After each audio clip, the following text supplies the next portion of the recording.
24 hours on, and the complex that is at the heart of American democracy has been fully secured.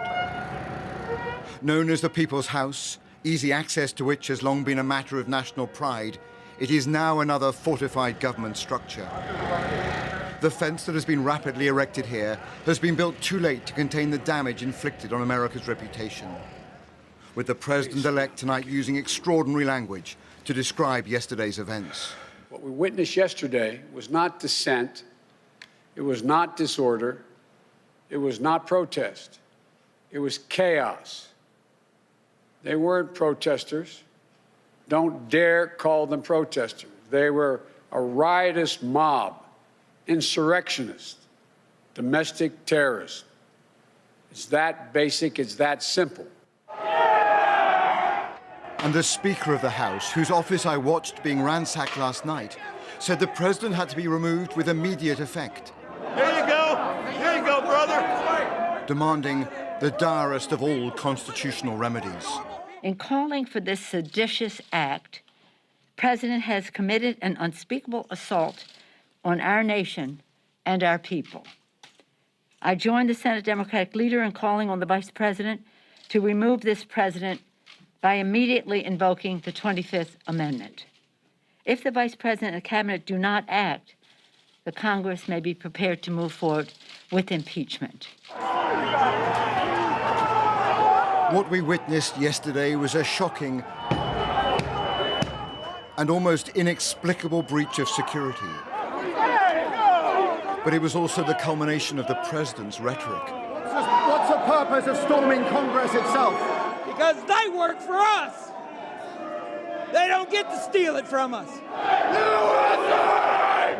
The visceral anger was the defining feature of these Trump supporters.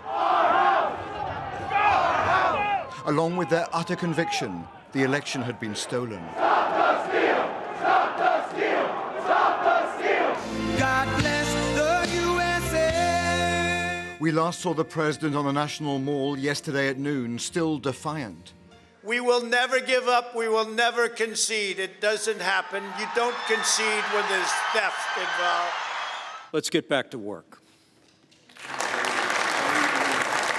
But in response to the storming of Capitol Hill, Congress only accelerated their validation of the election outcome, seeing this night's session as a gesture of defiance.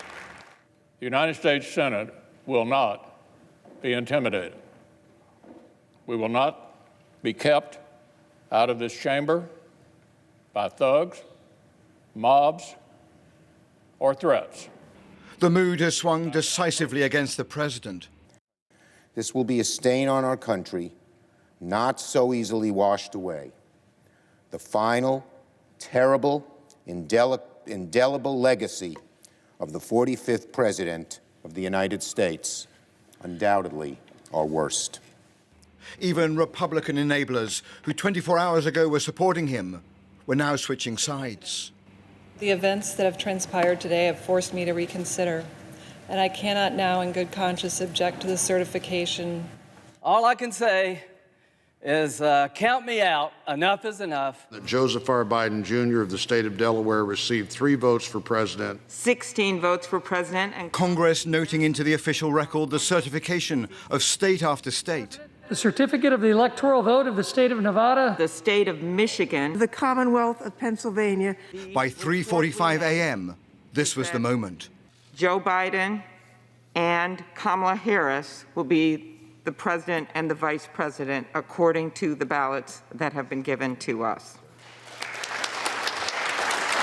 117th Congress, the chair declares the joint session dissolved. The 2020 election was finally, formally over. But at what cost? Gunshots had rung out. There was blood on the marbled floor of Congress. And America's faith in its democratic stability had been shaken. What we're asking for, Visitors had scrambled for cover. Lawmakers had been rushed to safe rooms.